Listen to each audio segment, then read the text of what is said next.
Ashish. He's Havaldar Ashish Kumar. There is Nayak Yogendra Singh Mehta. Well done. And we have Subedar Lalit Kanyal.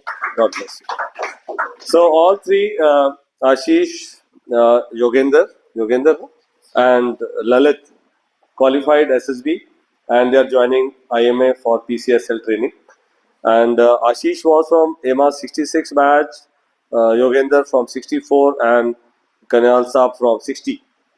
And one more unique thing about this PCSL candidates is that two of them are also English course students. Ashish from 30 batch and Yogendra from 34 batch. So that means overall they put in so much effort for preparation that SSB really could not stop them and they had to clear them. Okay, so एक मेरे को दोहा याद आता है, खुद ही को कर बुलंद इतना कि हर तकदीर से पहले खुदा बंदे से पूछे बता तेरी रजा क्या है. तो खुद ही को इतना तैयार कर लो कि आपको एसएसबी भी रोक ना पाए कि इसको हम कैसे पास ना करें.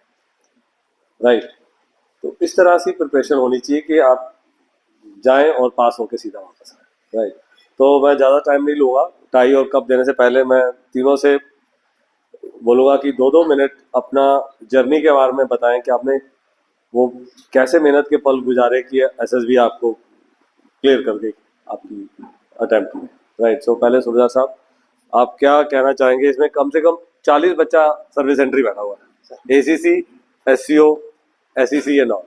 राइट, तो 2 मिनट में इनको आप क्या वो सलाह देना चाहोगे, ये भी साथ करना. इसको आंसर करो, इसके answer. Respected Colonel MP sir और all the staff of Hamas, मैं सूबेदार ललित सिंह कन्याल सिग्नल से हूँ और फिलहाल I am posted in ORO officers record office और it was my 5th attempt और इससे पहले 4 अटेम्प्ट दिए थे. तो उसके बाद भी I was very under confident.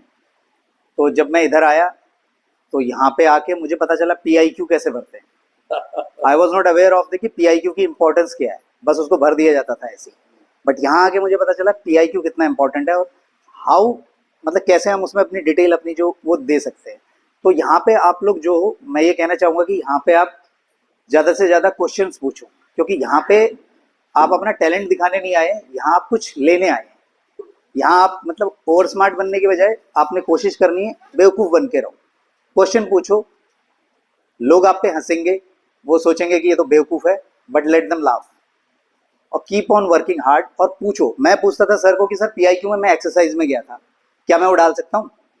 तो सर ने बोला हाँ डालो. क्यों, एक्सरसाइज में आपने पार्टिसिपेट किया है, कोई इतनी अच्छी एक्सरसाइजेज होती हैं आर्मी की, इंटरनेशनल एक्सरसाइजेज होती हैं, उनको आप अपने PIQ में डालो. मैंने उसको डाला था. मैंने जो जो एक्सरसाइज की थी वो मैंने अपने PIQ में रिफ्लेक्ट की थी. मुझे CO ने, कमांडिंग ऑफिसर, एक जवान के लिए, एक NCO के लिए, एक JCO के लिए कमांडिंग ऑफिसर सबसे बड़ा, उसके लिए बहुत बड़ी चीज़ होती है कमांडिंग ऑफिसर. और कमांडिंग ऑफिसर उसको इंसेंटिव दे रहा है तो आप उसको रिफ्लेक्ट कर सकते हैं. तो मैंने सर को पूछा, सर मेरे CO ने मुझे 2 बार साइटेशन मिला है मुझे CO से, क्या मैं उसको रिफ्लेक्ट कर सकता हूँ? क्योंकि वहाँ पे तो लिखते हैं कि अगर आपको कमेंडेशन मिला है तो वही आप रिफ्लेक्ट कर सकते हो. तो ये मिसकॉन्सेप्शन है. मेरा PIQ को ब्यूटीफुल बनाने में सर का कॉन्ट्रीब्यूशन इतना ज़्यादा है. मैंने वो सब चीज़ें वहाँ रिफ्लेक्ट की और जब सर ने एक चीज़ बताई थी कि जब आप इंटरव्यू में, कोई आपको आपकी अचीवमेंट वहाँ अलग से पूछने वाला नहीं है. जब आपके सर्विस का ब्यौरा पूछते हैं आपको, तो उसी वक्त मैं अपना सर्विस का ब्यौरा कि मैं कौन सी यूनिट में था और उस यूनिट में मैंने कौन कौन से टास्क मैंने किए थे और उस यूनिट का रोल क्या था और what was my role in that unit. और I used to tell him that कि this that was my achievement. I participate in फलाना एक्सरसाइज, है ना. I got CO incentive from 33 armoured CO 33 armoured team. इस तरह से आप इस तरह से बताते चलो. वो सर ने जो मुझे बताया था तो वो आपका इंटरव्यू को बहुत शानदार बना देगा. और साथ में आपको जो क्वेश्चन पूछा जाता है टू द पॉइंट के बजाय मैं कहूँगा कि बहुत ज़्यादा भी नहीं बोलना है, बहुत कम भी नहीं बोलना है. जो आपको क्वेश्चन बताया जाता है उसका बैकग्राउंड, फोरग्राउंड, उसके अराउंड थोड़ा सा बताना है. ऐसा नहीं कि जो पूछ दिया तो बस उतना ही. आप यहाँ कैसे आए, तो बस मैं ट्रेन से आया. कौन सी ट्रेन से आए, वो सब यहाँ आके मतलब इतना कुछ सीखा. मैं आज जहाँ पे खड़ा हूँ, हर कोई जो भी जहाँ खड़ा है उस पर आपके माँ बाप का नो डाउट तो कंट्रीब्यूशन रहता ही है, और जो कंट्रीब्यूशन है मैं ही नहीं सारे लोग, वो इस इंस्टीट्यूट का, कर्नल साहब का बहुत बड़ा कंट्रीब्यूशन है कि आज हम यहाँ पे खड़े हैं। वहां पे खड़ा हुआ मैं सोचता था क्या वो दिन कभी आएगा कि मैं यहाँ पे खड़ा होके मतलब बोल पाऊंगा, कि मतलब मैं भी बोलूंगा, क्या मैं इन लोगों को मिठाइयाँ वापस कर पाऊंगा। तो ऐसा लगता था उस वक्त, और कई बार बहुत दिल भी टूट जाता था बहुत। एक तो आई एम 41 ईयर्स ओल्ड और इट वाज ऑलमोस्ट माई मतलब सेकंड लास्ट अटेम्प्ट।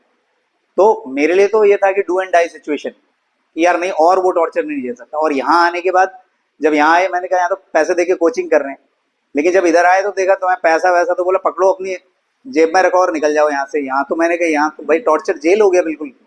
यहाँ पे आपके मोबाइल बंद है और आपका जाने का टाइम कुछ नहीं, 7 से 8 भी बज जा रहे हैं। और आई यूज टू मतलब कम फ्रॉम दिल्ली डेली, और मॉर्निंग में मेरे को 44 मिनट्स लगते थे क्योंकि रोड एकदम क्लियर रहती थी, एंड इन द इवनिंग हाँ पूरा 1 आवर 44 मिनट्स अराउंड ये लगता था। तो मैं फिर भी मैं सर बहुत मोटिवेट करते थे कि तुम यहाँ रहो, है ना, क्योंकि आपको, और जब मैं वहां जा रहा होता था रास्ते में ही लोगों के सबमिशन शुरू हो जाता है, tang tang tang tang tang tang tang. मैंने कहा भाई मैं तो अभी ऑन द वे हूँ और मुझे पता है अफसाना मैडम थोड़ी देर में वो बंद कर देंगी और अगले दिन मेरी परेड हो जाएगी शुरू।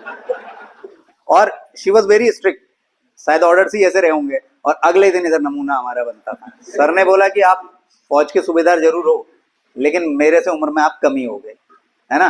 तो हाँ, और उन्होंने बिल्कुल विदाउट हेजिटेटिंग मुझे बाहर खड़ा कर दिया। वो it was very embarrassing moment, but मुझे वो सारी चीजें बहुत काम आई जो यहाँ पे किया। यहाँ पे आपको जो रास्ता मिल जाता है ना, मैं आप लोगों को बोलूंगा बहुत जगह जाके मतलब मत लेना ओपिनियन। यहाँ सर लोगों से जितना पूछना है, इनको चाहे परेशान कर दो, डांट खा लो, कोई बात नहीं, लेकिन यहाँ से जाने के बाद no need to take second opinion. आप इसी पे स्टिक रहो और इसी को करते रहोगे ना। मैं बता रहा हूँ सर ने जो बताया था मैं हार्डली उसका 25% कर पाया, क्योंकि मुझे टाइम नहीं था मेरे पास, क्योंकि मेरे पास इतनी रिस्पॉन्सिबिलिटीज थी और टाइम नहीं था। मैंने अपने ओसी को बोला, मैंने कहा sir please give me 44 days, क्योंकि मैंने जो किया है ना सब धरा का धरा रह जाएगा। तो he gave me only 20 days, बोला 20 days I will give you when your call letter will come. तो during those 20 days my call letter was already in my pocket. तो मैंने उनको बोला सर अब तो, फिर उन्होंने फिर मेरे को 10-12 दिन ही बचे थे तो वो और दिए। तो उसको मैंने बड़ा यूटिलाइज किया, वही जो यहाँ पढ़ा था ना वही नोट्स उन्हीं को रिवाइज करता चला गया। एक न्यूज़पेपर ही मैं रोज पढ़ पाता था, और अफसाना मैडम की जो वो न्यूज़पेपर के सर की जो अप्रूव की हुई कटिंग्स आती थी उनको देख पाता था। वो भी अगर उतना कर लोगे ना, आपको पका पकाया मिल रहा है। You don't need to refer whole newspaper, everything is being served you in your plate. तो आप इस तरह से अगर मेहनत करेंगे और अपने मेंटोर पे बिलीव रखो, मैं कह रहा हूं अपने मेंटोर पे ट्रस्ट करो, किसी से पूछने की जरूरत नहीं, जो बताया उतना कर लोगे ना आप आउटशाइन करोगे वहां पे। और वहां पे मैं बता रहा हूँ अमासियंस का एक खौफ है, मैंने सर को भी बोला था when I was going for SSB. मैंने सर को बोला sir I am going for SSB, I need your blessing. Sir ने बोला अपना पीआईक्यू भेजो। तो मैंने सर को वहां पे ही मैंने एसएसबी से मैंने जल्दी से व्हाट्सअप करके सर को पीआईक्यू भेजा। तो सर ने बोला ओके। तो मैंने कहा इसका मतलब पीआईक्यू तो ठीक ही है इसका मतलब। और आपको मैं बताऊं पीआईक्यू मैं रोज 3 पीआईक्यू लगभग भरता था। मैंने सर 50 या 55 अराउंड सर पीआईक्यू भरे थे, जो यहाँ से मिले थे उनको फोटोकॉपी करके मैं उनको भरता रहता था। वो प्रैक्टिस जरूर करना, और एडिशनल वहाँ पे जो आते हैं पीआईक्यू और भी मिलते हैं सर। सर्विस एंट्री स्पेशली जो सर बोल रहे हैं आपको, उसको एक नोट कर लो। ऐसी ऐसी चीजें हैं जो मैं भी सोच रहा हूँ कि मैं भी कहीं स्टूडेंट को बताऊंगा, जब आप लेके जाती किसी को बताता तो मैं भूल जाता हूँ। गोल्डन ये बता रहे हैं आपको, और खुद तो बहुत ध्यान से रहे हो और उनको भूल जाओगे। अभी जीपी शुरू हो जाएगी, ये पॉइंट भूल जाओगे आप। हाँ ठीक ठीक सर। और मैं पूरे दिल से बहुत बहुत शुक्रिया अदा करना चाहता हूँ एमपी सर का और पूरी हमास टीम का, जिनकी वजह से मुझे ये मौका मिला। Thank you so much.